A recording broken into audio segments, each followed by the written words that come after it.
You're listening to the World of Business and Taxes with Mike Lodge, keeping you informed. So let's get started. And welcome to another podcast of the World of Business and Taxes, or what we like to call it, the WBT. This is Michael Lodge, and today we're talking about small businesses, startups, and advisory boards.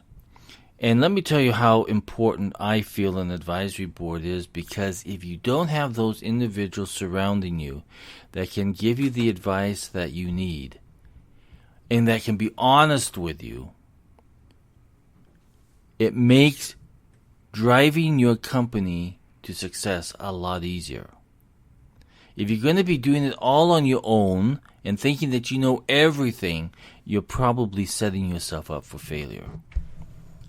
Failure is a bitch, I tell you. You don't want that. So let me give you a definition of what a small business advisory board is. Okay? It's a group of individuals who have been selected to help advise a small owner regarding any number of business issues, including, it can include marketing, sales, financing, expansion, and the list goes on. It's a body that advises the board of directors when you get to that point in management of a corporation, but does not have authority to vote on corporate matters. So for a small business, having a business advisory board is vital to keep you on the straight and narrow. So an advisory board is really an informal group of local business professionals who can help you run your business better. And because advisory boards are unofficial, i.e. it's not the same as corporate board of directors, you have a great deal of latitude in how you set your advisory board up. So the advisory board can be structured both to help with the direct operation of your company and to help you stay informed on various business, legal, and financial trends that may affect you in your business. So you try to find those individuals that have those expertise, because I tell you, it will save you a lot of time.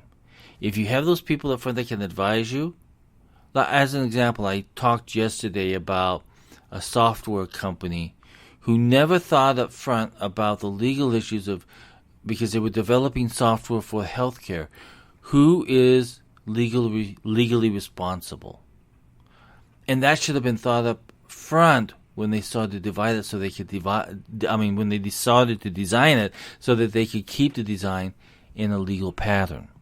So that's why advisory boards are really good, because they can ask those questions when you're sitting around the table together at the very beginning.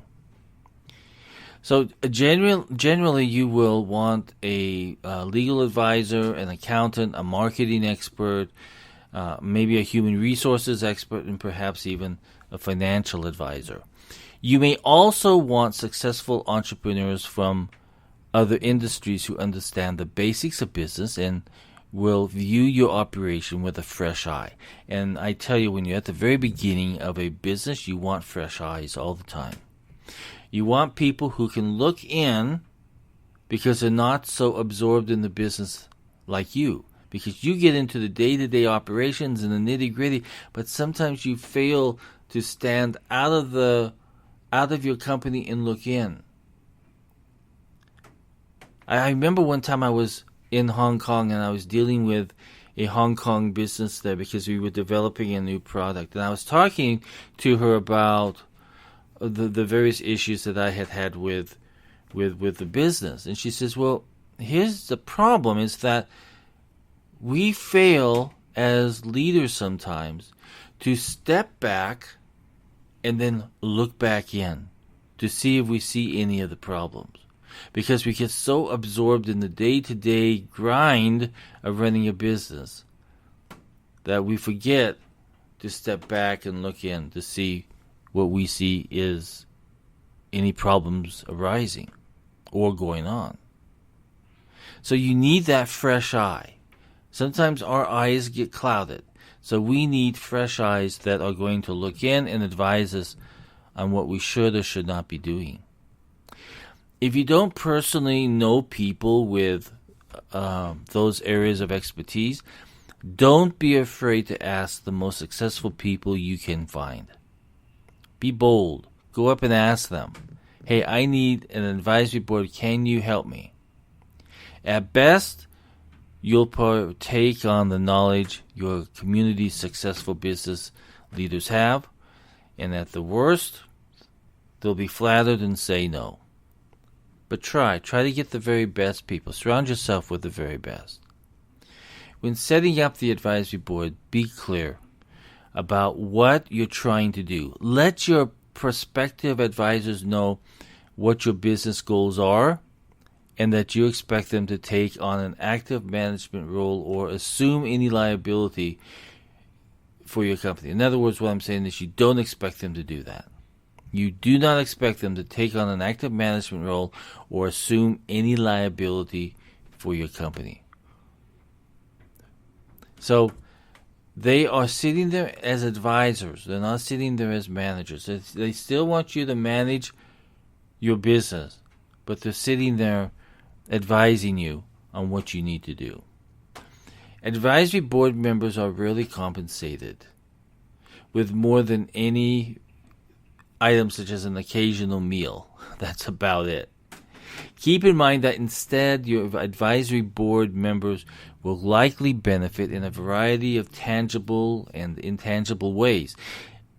Being on your board will expose them to ideas and perspectives they may have otherwise missed. It will also expand their own networks, which can offer a wide range of advantages. And it's always about developing your networks. When holding in the actual meetings with these great advisors that you have now chosen, you can go in two ways. You can either bring everyone together every month or two, or you can meet with different advisors separately in a way that makes sense to the issue that you currently have at hand. It really depends on your business needs, what you're comfortable with, and the dynamic you wish to develop between your advisors. So you need to develop this advisory board, especially if you are a small company. Let me tell you something. You don't know everything. You will never know everything. But at least you have brought in people who do know something that you don't know. And they can sit there and tell you when you're right or when you're wrong on a decision that you're proposing to them. Businesses are tough to manage. And if you've never done it before, it's going to be even tougher for you. So having a business advisory board that surrounds you makes managing and growing your company a lot easier. I tell you, it's just like, I hope that you're doing this also. I hope that you each have a personal advisory board. Those are the people that surround you and can advise you on your personal issues too. It can be your minister, it can be your rabbi, it can be your doctor, it can be your attorney, it can be your most very close friend.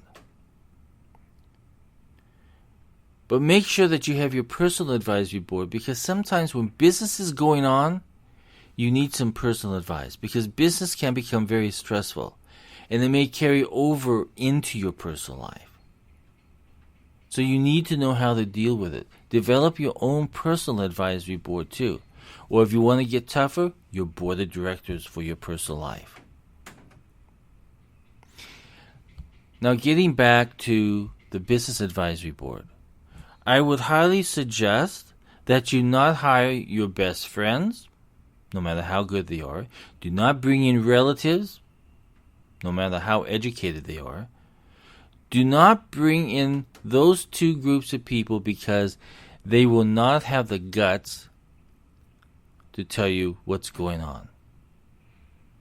Because they're so emotionally tied to you that sometimes they can't see the issues and the problems. All they can do is see you, and they're not seeing the business. And it becomes very complicated sometimes when you bring in a friend. They usually become your enemy. And if you bring in a family member, they usually end up getting pissed off and going another direction. You need to bring in people that can be blunt with you and that can tell you what's going on in that particular issue that's affecting your business. It is vital that you put together a business advisory board, because at some point in time, if your company gets to a bigger position, you're going to have to bring in a board of directors.